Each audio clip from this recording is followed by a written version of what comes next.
for me, I think that the argument to sign someone this January should not be based on the traditional mechanisms that Tottenham seem to be prioritizing right now, which is youth first, with the ability to have a higher sell-on fee and the ability to amortize.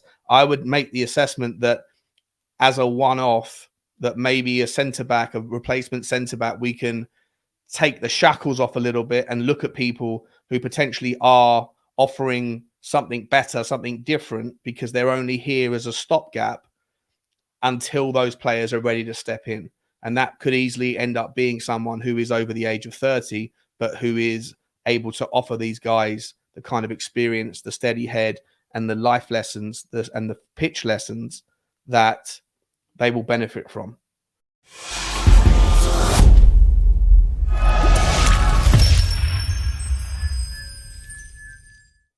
Hi guys, how you doing? Welcome back to the Spurs Talk Show. I am Sean Butler. Bugsy Malone is elsewhere doing the things that she loves, chasing squirrels and whatnot. I hope you are doing the things that make you happy and healthy. Please do me a favor, as you always do, smash the like button on the video. If you haven't already, then join the 17,200 and change of people that have gone before in becoming subscribers of the channel. It's free to do. Hit the subscription button and also hit the notification bell whilst you're there so you can see this information as soon as it drops and be the first to drop comments, which I'm also asking you to do, the last favor. Before we get into the topic, a little bit of an update. So we got the Tottenham's 25-man squad is going to be announced today. By the time you see this, it may have already been announced. And of course, the big question on everyone's lips is whether or not Eric Dyer is going to be included in the squad. And as I say, you may already know whether he is or he isn't, but I don't as of the time of recording. So I'm going to just park that conversation and question for a second, because obviously a few days ago now, Fabrizio Romano released the breaking news that came out of nowhere that Tottenham have in fact signed LUKA Vuskovic, or will be signing, I should say, to be clear, LUKA Vuskovic, this highly rated 16-year-old, 6'4" 16-year-old from Hajduk Split. When I first made the video about it, it was about 10 minutes after Romano's tweet, and I quickly knocked around, read what I could about the guy, looked him up, saw what I could see, put the video out there because you got to be first on these things, but I didn't know the deal structure at the time. After that video, it became aware to all of us that part of the deal was that Tottenham weren't going to see this kid come back until he was 18. And so that's about January 2025, about 17 months time or something to that effect.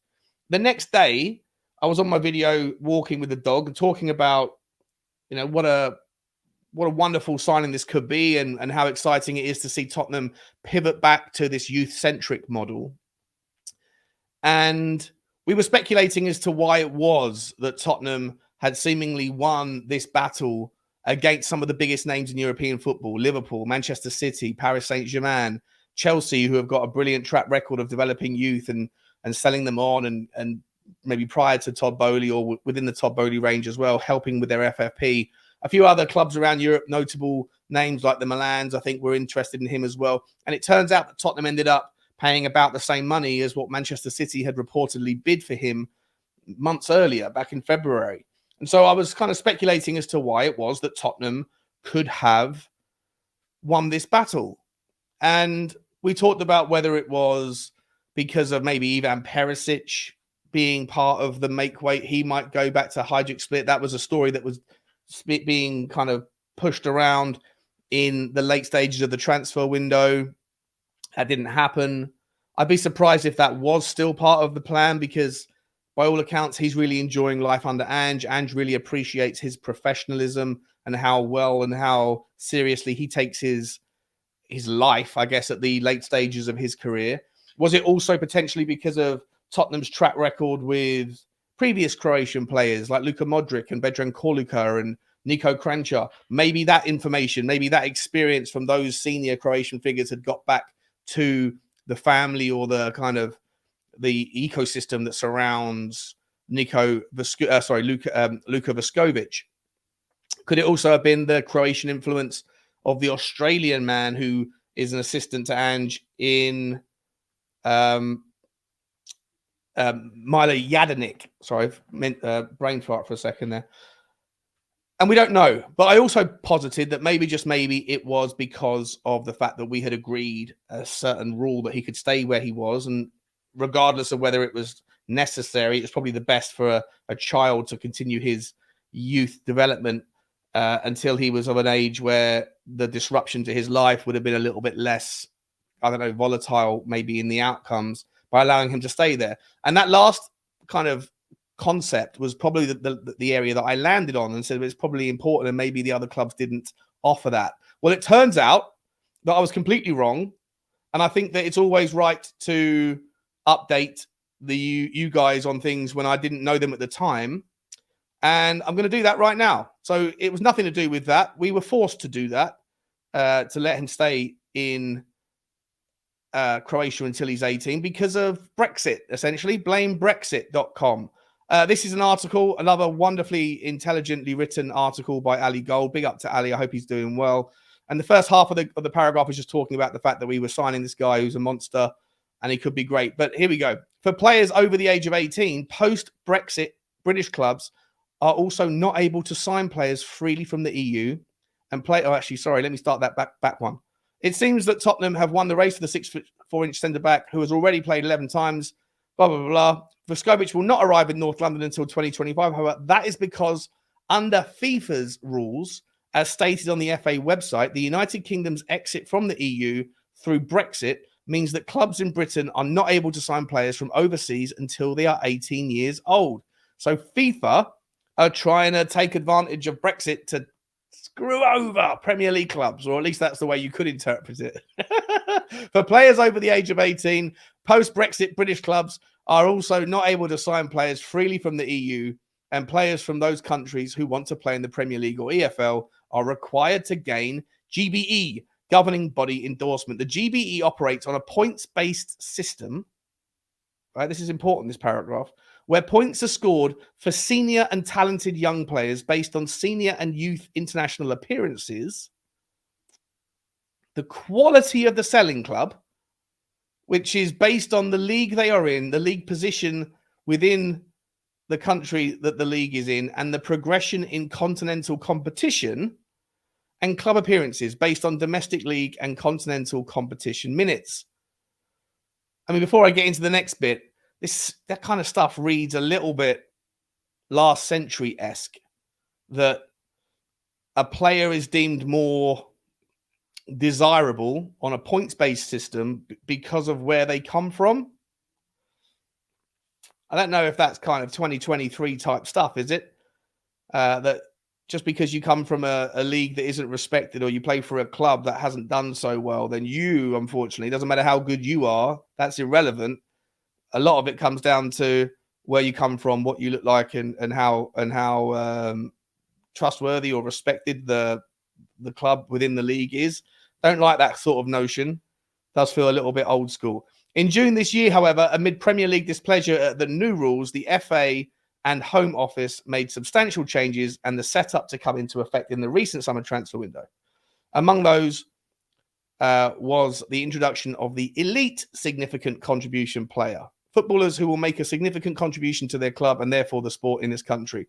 While under the old system, there was little chance many of those players would receive a work permit, now the ESC criteria allows them to, particularly if they have international and continental youth experience. In future seasons, clubs will have to manage how many ESC players that they have in their squad, as they will only be allocated a certain number of slots depending on the percentage eligibility of the player.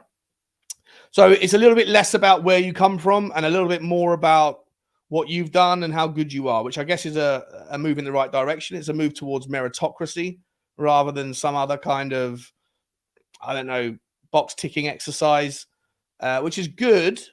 It is good, but I still think ultimately we are being hindered by Brexit.